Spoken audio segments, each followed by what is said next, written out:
Target ng Kamara na talakayin sa susunod na linggo ang mga umano'y paglabag ni suspended Cavite 4th District Representative Kiko Barzaga sa House Rules. Sa kabila kasi ng kanyang pagkakasuspinde, patuloy ang pagpopost nito ng kanyang mga pahayag laban sa mga kapwa mambabatas.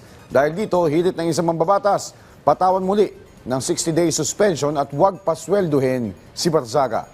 Yan ang report ni Vel Custodio. Nakatakda ng magsagawa ng hearing ang House Committee on Ethics and Privileges sa susunod na linggo patungkol sa patuloy umanong paglabag ni Cavite 4th District Representative Kiko Barzaga sa House Rules sa kabila ng 60 araw ng suspensyon ng mambabatas.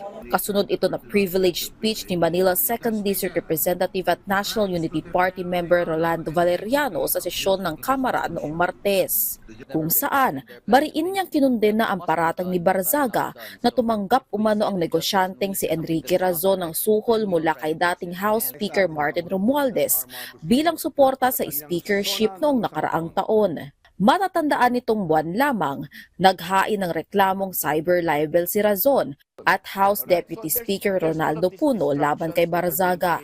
Pinagbintangan din ni Barzaga si yumaong Congressman Romeo Acop na sangkot umano sa flood control issue. Mr. Speaker, his defiance, these acts committed through his official congressional platforms flagrantly violate Section 141 or Rule 20 of our rules. Mr. Speaker, discipline without enforcement renders our authority meaningless. The continuing defiance of Congressman Barzaga must be addressed immediately.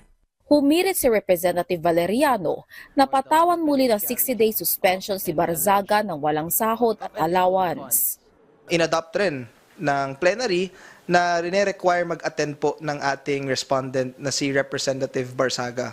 So next week, we will make sure po na lahat po ng ating mga members ay mano-notify about the said hearing. So next week, when we tackle this matter, we will make sure that all of our rules and processes will be followed and the respondent will be given a chance to be heard.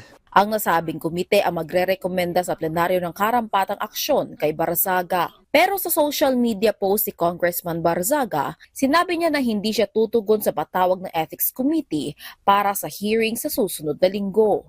Aniya, hindi siya natatakot sa bantang expulsion o pagpapatalsik. Kung babalikan, pinatawan ng 60-day suspension ang kongresista noong December 1 dahil sa disorderly behavior.